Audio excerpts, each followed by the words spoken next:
Guys हमारे day to day life में कुछ ऐसे सेंटेंसेस होते हैं जो हम अक्सर बोलते हैं, जैसे कि आलसी होना अच्छा नहीं है, या फिर जो लोग कहीं भी लेट पहुंचते हैं, कोई भी काम लेट करते हैं, तो हम उनको बोलते हैं कि तुम्हें लेट होना छोड़ देना चाहिए। या फिर फ्रेंड्स, हम ऐसा भी बोलते हैं कि पेरेंट्स होना, मम्मी पापा होना इतना आसान नहीं होता। बच्चों की परवरिश करना, उनकी देखभाल करना इज़ नॉट दैट ईजी, है ना। तो गाइज किसी चीज़ के लिए कुछ होना, जैसे कि स्वार्थी होना, आलसी होना, तो इन सारे सेंटेंसेस में जो आ रहा है कीवर्ड होना, कुछ होना या फिर कुछ होने से, इन कीवर्ड्स के लिए एक वर्ड है गाइस, बीइंग। तो चलिए इस वर्ड का यूज़ करके हम सेंटेंसेस बनाते हैं। जैसे कि अगर आपको बोलना हो कि लेट होना तुम्हारी आदत है, being late is your habit, being late is your habit. तो ऐसे लोगों के लिए हम ऐसा भी बोलते हैं कि तुम्हें लेट होना छोड़ देना चाहिए। तो हम बोल सकते हैं you should stop being late, you should stop being late. अगला एग्जाम्पल है, चुप होने का मतलब ये नहीं कि मैं गलत हूँ। Being quite doesn't mean that I am wrong, being quite doesn't mean that I am wrong. माँ बाप होना इतना आसान नहीं है, being a parent is not so easy. Friends, कुछ सेंटेंसेस ऐसे भी होते हैं जो हमें बोलने पड़ते हैं, जैसे कि बात यह है कि मैं उससे बात नहीं करना चाहती, बात यह है कि आपकी बाइक चोरी हो गई है, या फिर बात यह है कि उन्होंने अपना कॉन्ट्रैक्ट कैंसिल कर दिया। तो फ्रेंड्स, बात यह है कि इस सेंटेंस को बोलने के लिए हम बोलेंगे द थिंग इज़ दैट। और अगर बात पास्ट टेंस की हो, जैसे कि बात यह थी कि, तो हम बोलेंगे द थिंग वॉज दैट। चलिए इसके कुछ एग्जाम्पल्स लेते हैं। बात यह है कि आपकी बाइक चोरी हो गई, the thing is that your bike was stolen. बात यह है कि वो हमारी मदद नहीं करना चाहता, the thing is that he doesn't want to help us. बात यह है कि उन्होंने कॉन्ट्रैक्ट कैंसिल कर दिया, the thing is that they cancelled the contract. बात यह थी कि वो शादी नहीं करना चाहता था, the thing was that he didn't want to get married. तो फ्रेंड्स, अगले जो सेंटेंसेस है वो सेंटेंसेस बनाएंगे हम एंड दैट टू का यूज़ करके। एंड दैट टू का मतलब होता है और ओ भी। ऐसे बहुत से सेंटेंसेस हम बोलते हैं, जैसे कि तुम बहस कर रहे हो और वो भी अपने पापा के साथ, उसने कार खरीदी और वो भी इतनी महंगी, मैंने उसे एक मॉल में देखा, वो भी एक लड़की के साथ। बस इस टाइप के सेंटेंसेस बनाने के लिए हम यूज़ करेंगे एंड दैट टू का। तो चलिए एक एक करके इन सारे एग्जाम्पल्स को देखते हैं।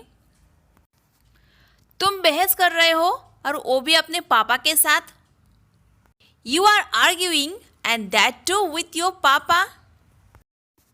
मैंने कल उसे एक मॉल में देखा और वो भी एक लड़की के साथ, I saw him in the mall yesterday and that too with a girl। पापा ने मुझे डांटा और वो भी सबके सामने, पापा scolded me and that too in front of everyone। वो पढ़ाई कर रहा है और वो भी किताब को उल्टा पकड़कर, he is studying and that too by holding the book upside down। he is studying and that too by holding the book upside down। उसने करण से ब्रेकअप कर लिया और वो भी इतनी छोटी सी बात पर, he broke up with Karan and that too on such small matter। he broke up with Karan and that too on such a small matter। Friends, कुछ सेंटेंसेस ऐसे भी हैं, जैसे कि यह कुर्सी टूटी हुई है, यह नोट फटा हुआ है, यह रोटी जली हुई है, या फिर यह पन्ना फटा हुआ क्यों है। तो गाइज, इस टाइप के सेंटेंसेस कैसे बनते हैं आइए देखते हैं। अगर आपको बोलना हो कि यह शर्ट बिका हुआ है, मतलब आपको जो शर्ट पसंद आया वो पहले से ही बिक गया है, किसी ने उसे खरीद लिया है, तो यहाँ पे हम बोलेंगे this shirt is sold out. या फिर आप सिर्फ सोल्ड भी बोल सकते हो, this shirt is sold. Guys, यहाँ पे सोल्ड एज ए एग्जेक्टिव आया है क्योंकि ये सेंटेंस पास्ट में हो गया है। तो सोल्ड यहाँ पे पीपी फॉर्म है सेल का, PP means past participle. This shirt is sold out. Shirt कैसा है? तो शर्ट बिका हुआ है, शर्ट बिक चुका है। या फिर बोलना हो कि कुर्सी टूटी हुई है, तो कुर्सी कैसी है? कुर्सी टूटी हुई है, मतलब पास्ट में कुर्सी टूट गई है, तो हम बोलेंगे द चेयर इज ब्रोकन। यह पन्ना फटा हुआ क्यों है? Why is this page torn? यह नोट फटा हुआ है। This note is torn। तो गाइस इस तरह से आप बहुत सारे सेंटेंसेस बना सकते हो। फ्रेंड्स, कुछ ऐसे भी सेंटेंसेस होते हैं जो हम बोलते हैं कि मैं वादा करती हूँ कि मैं उससे कभी बात नहीं करूँगी। गाइस इस सेंटेंस को हम ऐसे भी बोलते हैं कि मैं उससे बात न करने का वादा करती हूँ, या फिर मैं चॉकलेट न खाने का वादा करता हूँ। इस टाइप के सेंटेंसेस बनाने के लिए हम यूज़ करेंगे आई प्रॉमिस नॉट टू का, मतलब मैं प्रॉमिस करती हूँ किसी बात को या किसी चीज़ को न करने का। तो आइए इसकी कुछ एग्जाम्पल्स देखते हैं। मैं चॉकलेट न खाने का वादा करता हूँ। I promise not to eat chocolates. मैं उससे दोबारा बात न करने का वादा करती हूँ। I promise not to talk to him again. I promise not to talk to him again. मैं एग्जाम में कॉपी न करने का वादा करता हूँ।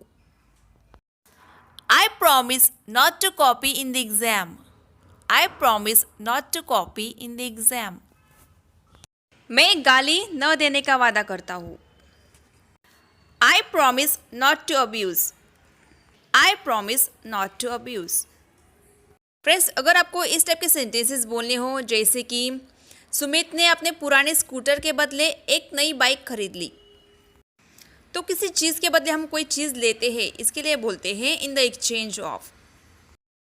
जो मैंने अभी सेंटेंस बताया, सुमित ने अपने पुराने स्कूटर के बदले एक नई बाइक खरीद ली, वो सेंटेंस बनेगा Sumit purchased a new bike in the exchange of his old scooter. Sumit purchased a new bike in the exchange of his old scooter. Second example is आप मुझसे इस कार के बदले कुछ भी मांग सकते हो। You can ask me for anything in the exchange of this car. You can ask me for anything in the exchange of this car. तो गाइस इस तरह से आप बहुत सारे सेंटेंसेस बना सकते हो, बहुत ही सिंपल कॉन्सेप्ट है। तो फ्रेंड्स, अगर आपको आज का ये लेसन पसंद आएगा तो प्लीज़ जाते जाते एक लाइक ज़रूर करके जाइएगा और अपना फीडबैक भी देते जाइएगा। गाइस अभी तक आपने मेरे पिछले वीडियोस नहीं देखे हैं तो प्लीज़ देख लीजिए। आपके मेरे सारे वीडियो के नीचे जो डिस्क्रिप्शन बॉक्स है उसमें मैंने प्लेलिस्ट बना के रखी है, उस प्लेलिस्ट पे क्लिक करके आपको सारे वीडियोस देखने को मिल जाएंगे। उन वीडियोस में भी आपको ही ऐसे ही बहुत सारे डेली यूज इंग्लिश सेंटेंसेस जो कि हम हमारे डेली कॉन्वर्सेशन में यूज़ करते हैं देखने को मिल जाएंगे। So guys please visit my channel once.